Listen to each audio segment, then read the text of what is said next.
नमस्कार। एक बार फिर से बहुत बहुत स्वागत है आप सभी का परीक्षा वर्ल्ड के इस यूट्यूब चैनल में। दोस्तों UP triple S C PET 2021 का हिस्ट्री का जो हम क्रैश कोर्स चला रहे हैं उसका जो पार्ट 11 है उसको आज हम पूरे डिटेल में कंप्लीट करेंगे तथा आज हम पढ़ेंगे किसको, मुगल साम्राज्य को। मुगल साम्राज्य का जो टॉपिक है, आपका जो सिलेबस जारी किया गया था UP triple S C PET का, उसमें दिया गया है। तो मुगल साम्राज्य से रिलेटेड जितने भी इम्पॉर्टेंट प्रश्न बन सकते हैं उन सभी को आज के इस वीडियो में हम पूरे डिटेल में कंप्लीट करेंगे। वीडियो को शुरू करने से पहले सबसे पहले आइए एक नज़र डाल लेते हैं कि अभी तक हमने कौन कौन से इम्पॉर्टेंट टॉपिक को कवर करा दिया है जो कि हिस्ट्री से जुड़े हुए हैं, जिनको UP triple S C PET के सिलेबस में जगह दी गई है। तो सबसे पहले आइए सिलेबस पे एक नज़र डाल लेते हैं।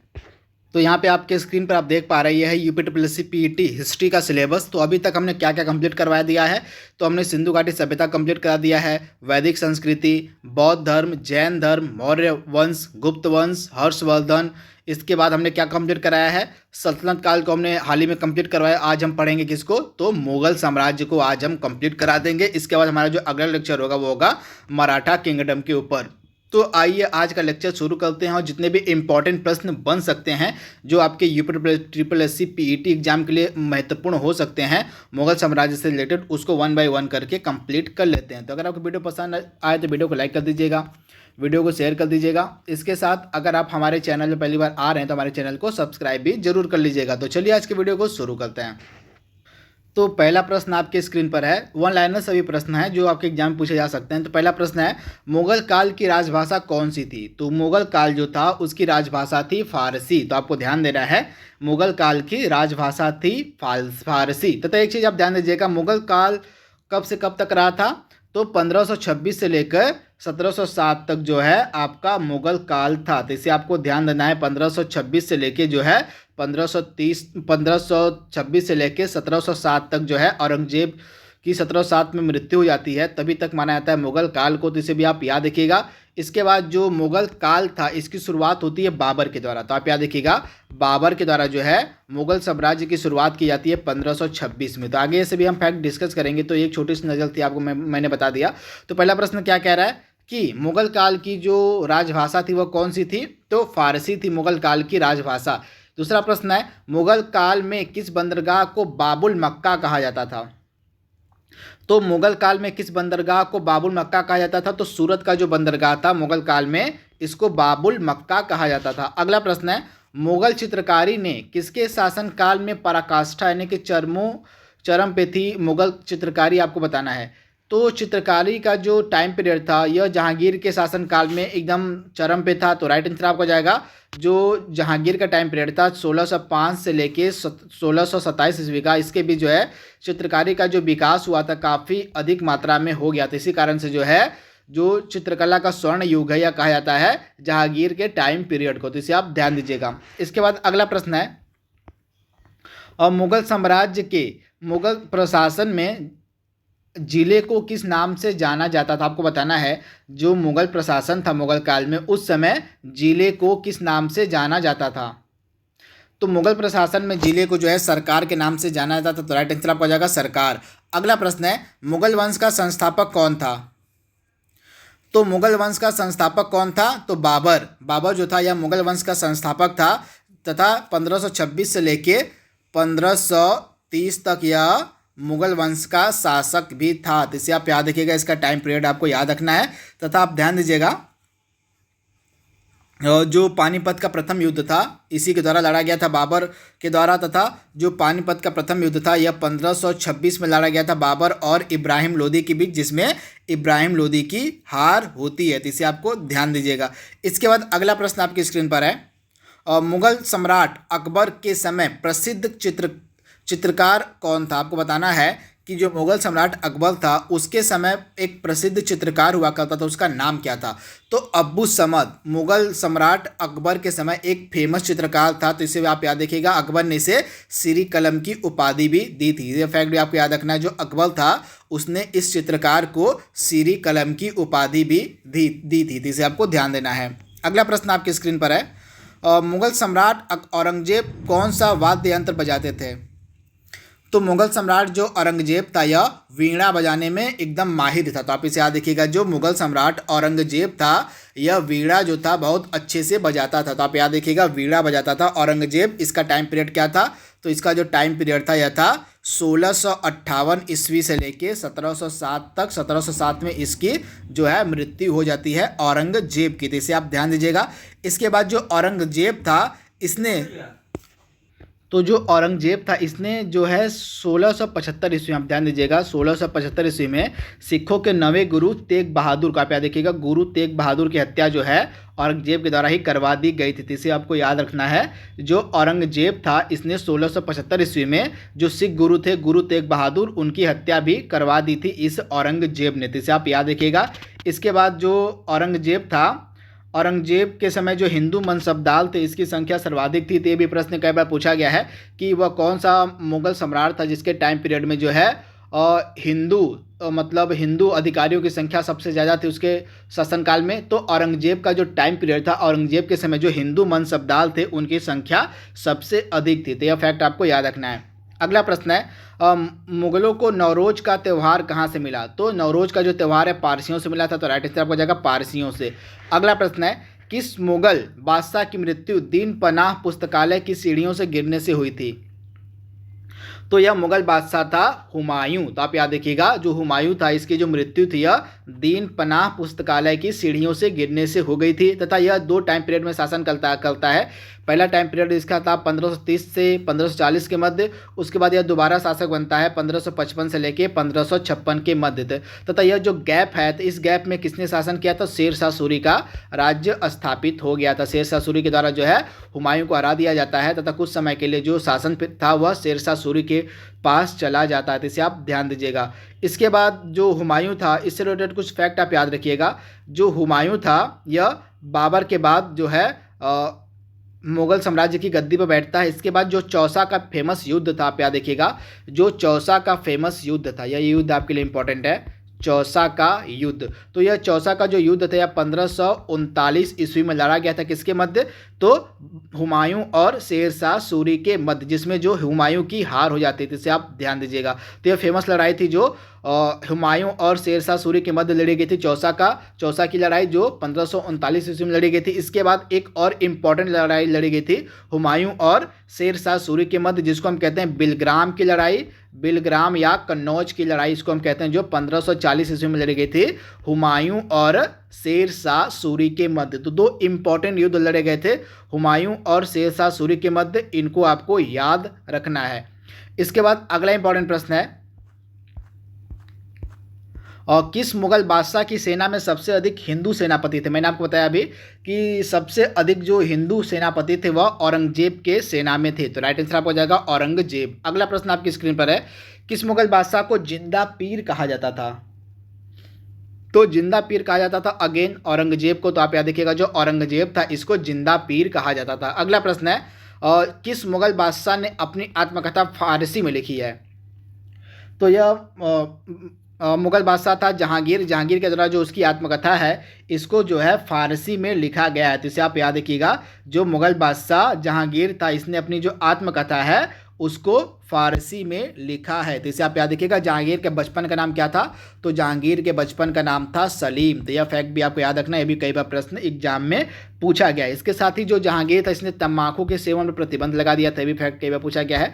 तो तम्बाकू के सेवन पर जो है जहांगीर के द्वारा क्या लगा दिया गया था? तो प्रतिबंध लगा दिया गया था। तो इसे आप ध्यान दीजिएगा। इसके बाद अगला इंपॉर्टेंट प्रश्न आपकी स्क्रीन पर है, और किस मुगल शासक का 2 बार राज्याभिषेक हुआ? तो औरंगजेब जो था इसने अपना जो राज्याभिषेक था यह 2 बार करवाया था। तो राइट आंसर आपको जाएगा औरंगजेब। अगला प्रश्न है, किस मुगल बादशाह को शाह बेखबर कहा जाता था? तो शाह बेखबर कहा जाता था बहादुर शाह प्रथम, जिसका अन्य नाम मुअज्जम था, इसको जो है शाह बेखबर कहा जाता था। अगला प्रश्न है, किस मुगल शासक ने 2 बार शासन किया? तो मैंने आपको बताया था हुमायूं ने 2 बार शासन किया था, क्योंकि बीच का जो यह गैप है इसका यह गैप क्यों जाता? क्योंकि इसके द्वारा जो है शेर शाह सूरी को हरा दिया जाता है तथा शेर शाह सूरी के द्वारा जो है बीच का जो टाइम पीरियड था वह चलाया जाता है। मतलब शेर शाह सूरी ने इस बीच के टाइम पीरियड में राज किया था दिल्ली पे। इसके बाद जो सरहिंद का युद्ध होता है, लड़ा जाता है, तो सरहिंद के युद्ध में जो 1555 लड़ा जाता है, इस युद्ध में पुनः जो हुमायूं था वह दिल्ली की गद्दी पर बैठ जाता है। तो इसे आप ध्यान दीजिएगा, इसी कारण से जो है 2 टाइम पीरियड में यह हुमायूं शासन करता है। इसके बाद अगला इंपॉर्टेंट प्रश्न आपकी स्क्रीन पर है, मयूर सिंहासन तख्ते ताऊ जिसको हम कहते हैं का निर्माण किसने करवाया था? तो मयूर सिंहासन का जो निर्माण करवाया गया था शाहजहां के द्वारा। तो राइट आंसर आपको जाएगा शाहजहां के द्वारा जो है मयूर सिंहासन का निर्माण करवाया गया था। तो इसे आप याद रखिएगा। इसके अलावा जो दिल्ली का लाल किला है, आगरा की मोती मस्जिद है, दिल्ली का जो जामा मस्जिद है, इन सभी का निर्माण भी जो है शाहजहां के द्वारा करवाया गया था। तथा शाहजहां का जो टाइम पीरियड था स्थापत्य कला, आप याद रखिएगा, स्थापत्य कला का जो स्वर्ण युग है यह शाहजहां के टाइम पीरियड को कहा जाता था, क्योंकि बहुत ही अच्छी इमारतों का निर्माण करवाया गया था इस शाहजहां के टाइम पीरियड में। तो इसे आप ध्यान दीजिएगा। जाप्ती सिस्टम जिसको हम कहते हैं भूमि माप की पद्धति का जन्मदाता कौन था? तो इसका जन्मदाता था शेरशाह सूरी। तो इसे आप याद रखिएगा, शेरशाह सूरी जो था यह जाप्ती प्रणाली यानी कि भूमि माप की जो पद्धति थी इसका जन्मदाता माना जाता है। अगला प्रश्न है, दीन पनाह नगर की स्थापना किसने की थी? तो दीन पनाह नगर की जो स्थापना की गई थी हुमायूं के द्वारा। तो आप याद रखिएगा, हुमायूं के द्वारा जो है दीन पनाह नामक नगर की स्थापना की गई थी। अगला प्रश्न आपकी स्क्रीन पर है, और 1526 ईस्वी में जो है बाबर ने किस वंश के शासक को परास्त कर मुगल साम्राज्य की नींव डाली थी? तो 1526 में जो है लोधी वंश के शासक को हराकर जो है बाबर के द्वारा मुगल साम्राज्य की स्थापना की गई थी। तो आप याद रखिएगा 1526 में युद्ध हुआ था पानीपत का पहला युद्ध, तथा इस युद्ध में बाबर ने इब्राहिम लोधी को हरा दिया था, तथा हराने के बाद जो बाबर था इसने मुगल साम्राज्य की स्थापना की थी। तो आप इसे याद रखिएगा। अगला प्रश्न है, 6 अप्रैल 1556 को पानीपत की दूसरी लड़ाई किसके बीच हुई थी? तो अकबर और हेमू के बीच जो है पानीपत की दूसरी लड़ाई लड़ी गई थी 6 अप्रैल 1556 को। तो इसे आपको ध्यान देना है। अगला प्रश्न है, अंतिम रूप से किस मुगल बादशाह ने जजिया कर को समाप्त किया? तो मोहम्मद शाह रंगीला जो था इसने अंतिम रूप से जजिया कर को समाप्त कर दिया था। तो यह जो जजिया कर था नॉन हिंदूज मतलब किस पर लगाया था? तो हिंदू के ऊपर लगाया जाता था। जो हिंदूज थे उस समय उनके ऊपर यह जजिया कर लगाया जाता था, जिसको पूरी तरह से समाप्त कर दिया गया था। किसके द्वारा? तो मुगल शाह रंगीला के द्वारा। अगला प्रश्न है, अकबर के युवावस्था में उसका संरक्षक कौन था? तो अकबर जब युवावस्था में था तो उसका संरक्षक था बैरम खां। तो आप याद रखिएगा, अकबर की युवावस्था में उसका संरक्षक था बैरम खां। अगला प्रश्न है, अकबर के शासनकाल में भू राजस्व सुधारों के लिए कौन उत्तरदायी था? तो अकबर के शासनकाल में भू राजस्व सुधारों के लिए जो है टोडरमल जो था उत्तरदायी था। तो आप इसे याद रखिएगा, इसको अकबर का दीवान भी कहा जाता था, टोडरमल को। अगला प्रश्न है, अकबर के समय भारत में किस प्रसिद्ध महिला शासक का शासन था? तो अकबर के समय जो है भारत में जो है रानी दुर्गावती का शासन था। तो आप इसे याद रखिएगा। इसके बाद अगला इंपॉर्टेंट प्रश्न है, और अकबर द्वारा बनाई गई कौन सी इमारत का नक्शा बौद्ध विहार की तरह है? आपको बताना है कि अकबर के द्वारा बनवाई गई वह कौन सी इमारत है जिसका मैप जिसका नक्शा जो है बौद्ध विहार की तरह है? तो अकबर के द्वारा जो पंचमहल बनवाया गया था इसका नक्शा जो है बौद्ध विहार की तरह है। अगला प्रश्न है, अकबर ने वाणी विलास कंठाभरण की उपाधि किस संगीतज्ञ को दी थी? तो यह जो उपाधि थी यह दी गई थी तानसेन को अकबर के द्वारा, तथा तानसेन का वास्तविक नाम था रामतनु पांडे। तो यह भी कई बार प्रश्न पूछा गया है।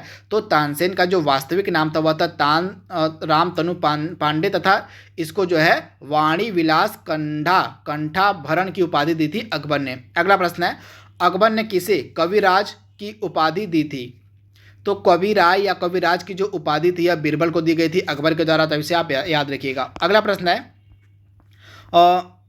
अकबर ने दीन ए इलाही को कब प्रारंभ किया था? तो दीन ए इलाही का प्रारंभ किया गया था 1582 ईस्वी में अकबर के द्वारा। अगला प्रश्न है, अकबरनामा किसने लिखी? तो अकबरनामा को लिखा था अबुल फजल ने। किसके द्वारा? तो अबुल फजल के द्वारा जो है अकबरनामा को लिखा गया था। अगला प्रश्न है, आईने अकबरी एक महान ऐतिहासिक कृति किसके द्वारा लिखी गई है? तो आईने अकबरी को लिखा है अबुल फजल ने। इसे आप ध्यान दीजिएगा। इसके बाद अगला इंपॉर्टेंट प्रश्न है, ईरान के शाह और मुगल शासकों का झगड़ा किस स्थान पर हुआ था? आपको बताना है कि ईरान के शाह और मुगल शासकों के बीच जो झगड़ा हुआ था किस स्थान पर लड़ा गया था? तो कंधार में जो है ईरान के शाह और मुगल शासकों के मध्य झगड़ा हुआ था। तो आपको ध्यान देना है। अगला प्रश्न है, इत्माद उद दौला का मकबरा आगरा में किसने बनवाया? तो इत्माद उद दौला का जो मकबरा है आगरा में बनवाया गया था नूरजहां के द्वारा। आप याद देखिएगा, इत्माद उद दौला का जो मकबरा है आगरा में नूरजहां ने बनवाया था। तो इसे आपको ध्यान देना है। इसके बाद अगला है, औरंगाबाद गद्दी पर बैठने से पहले किस स्थान, मतलब जो औरंगजेब था, सॉरी, तो जो औरंगजेब था यह गद्दी पर बैठने से पहले किस स्थान का गवर्नर था? तो औरंगजेब गद्दी पर बैठने से पहले दक्कन का गवर्नर था। तो आप इसे याद रखिएगा, दक्कन का गवर्नर था औरंगजेब गद्दी पर बैठने से पहले। तो इसे आप याद रखिएगा। इसके बाद अगला इंपॉर्टेंट प्रश्न है, औरंगजेब द्वारा चलाए गए जिहाद का अर्थ क्या था?